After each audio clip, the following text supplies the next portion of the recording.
Hello Virgo, welcome to your reading for mid-November. This is for Virgo, Sun, Moon, Rising and Venus. Please make sure you check all your placements to get a clear picture of what's going on for you at this time.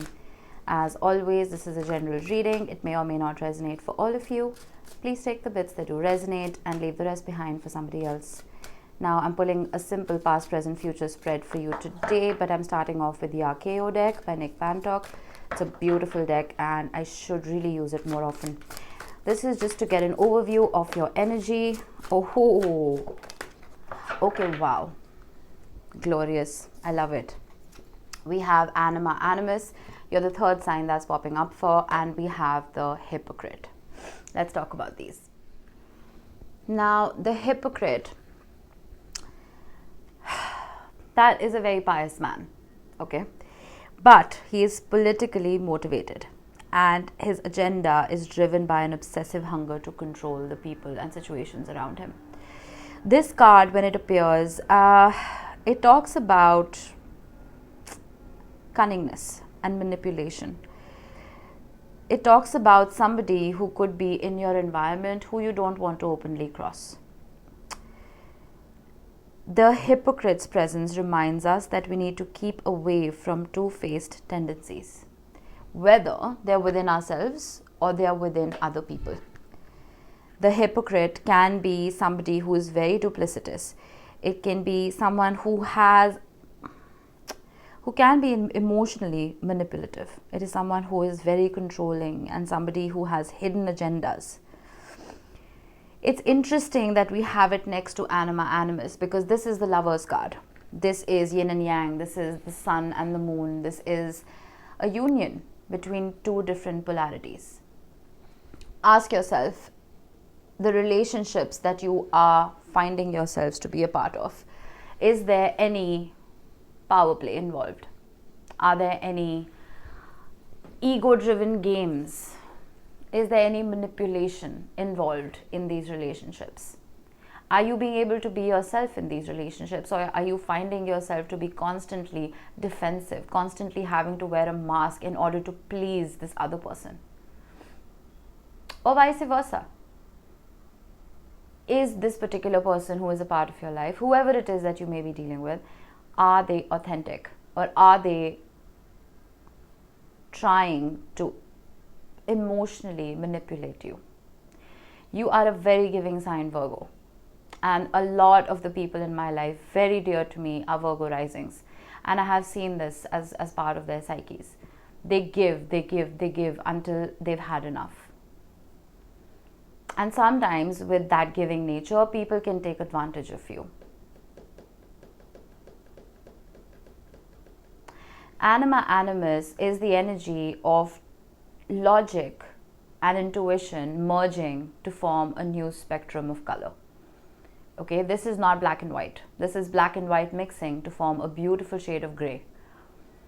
Make sure that the shade of black that you are, or even the shade of white that you are inviting into your life, make sure that it is conducive to the exact shade of gray that you are desiring. Does that make sense? I'm almost getting adulteration. You know how sometimes when we buy rice, right? These days they say that they've been making rice pellets out of plastic. Are you inviting plastic into your life? Or is that pure white rice? There needs to be a filtration system at play in your life, Virgo.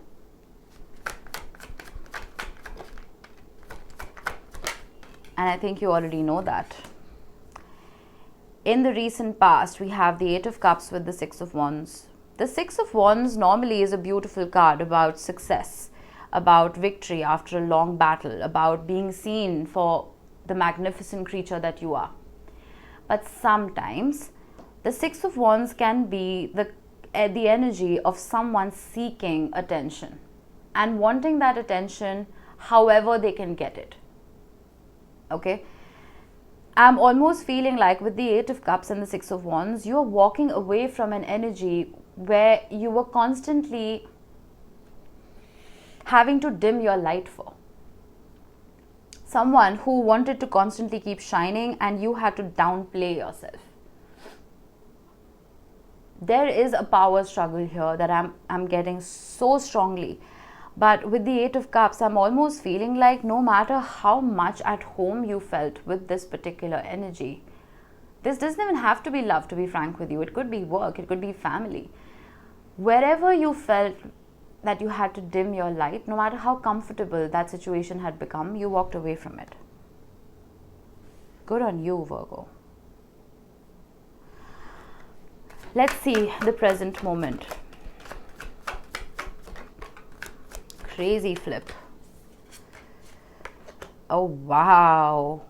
We have the Devil with the Eight of Pentacles. I was getting strong Devil energy. I didn't mention it, but I didn't for a reason, because it had to show up. The Devil is Capricorn energy. You could have Capricorn heavily in your chart. You could be dealing with someone who does. Doesn't have to be.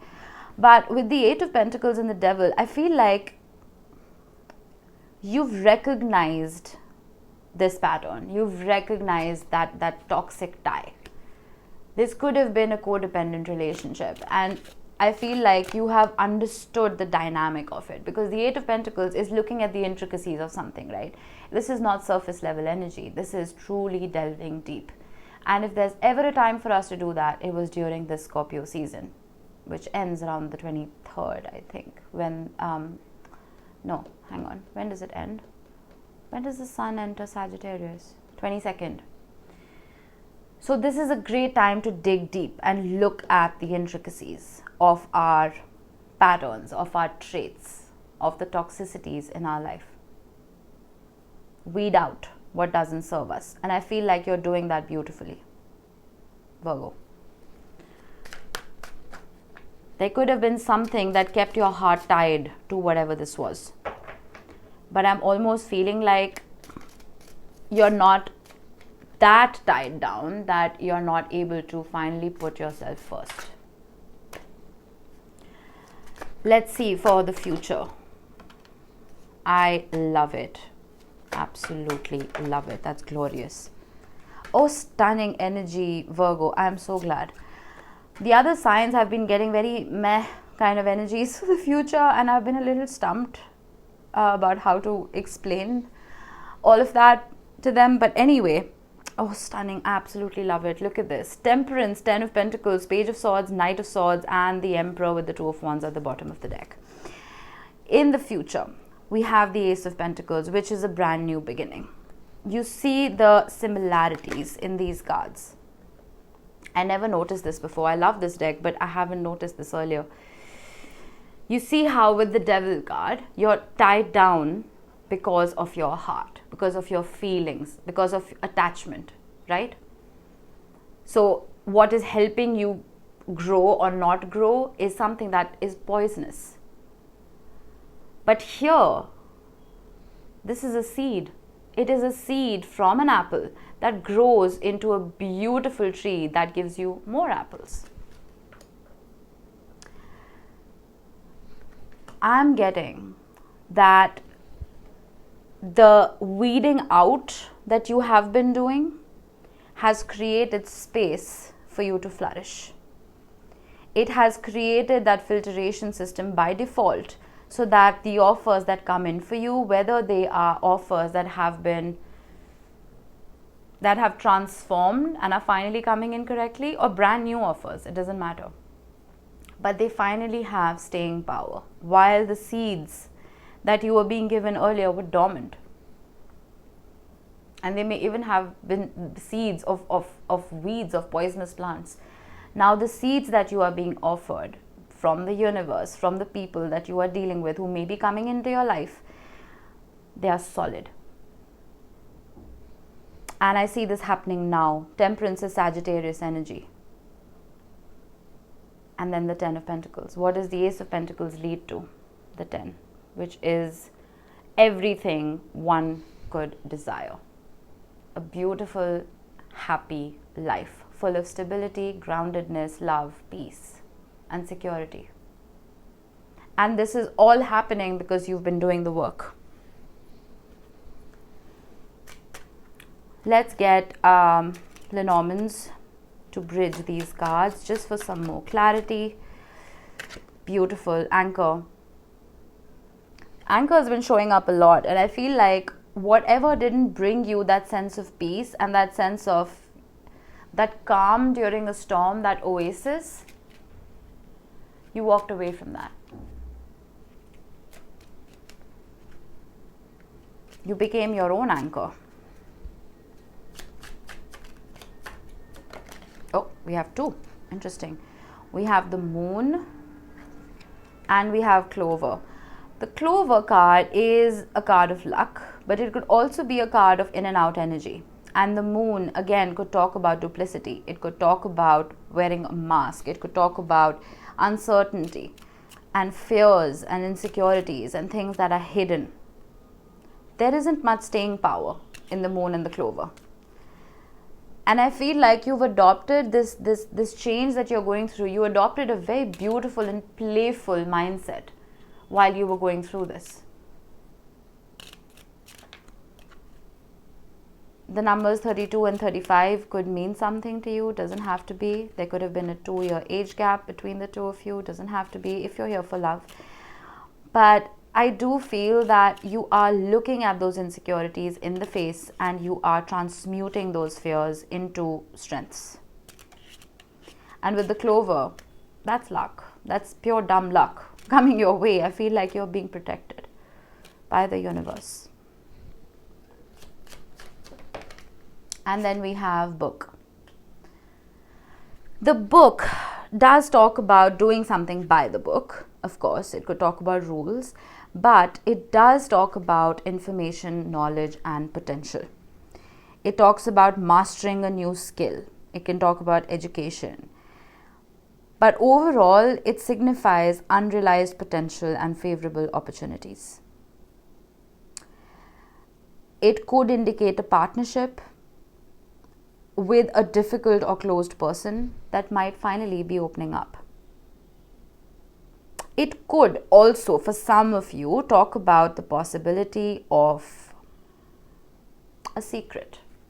And to be very frank with you, I was getting that and I somehow didn't talk about it because I thought it was a little too out there to resonate with everyone. But with the devil and the Ace of Pentacles, I kept talking about apples. And you know how the apple is the forbidden fruit, right? So for some of you, it's possible that this was a secret affair. It was something that was, well, kept closed. Maybe you didn't want other people to know about this. But I'm almost getting that now there is enough stability, there is enough of an anchorage for you to finally open up about this. Strange energy. There's a truth that is emerging here. If this was a secret between the two of you, I feel like you may be confident enough now to start talking about it.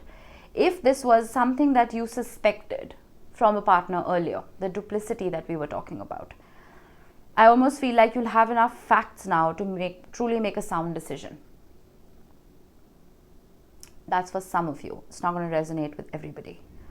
But I do see a lot of stability coming in through whatever this is, through this revelation.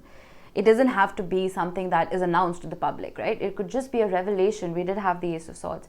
This could be a revelation that comes within you about how to change with the times, how to change the rules of this particular situation to suit you better.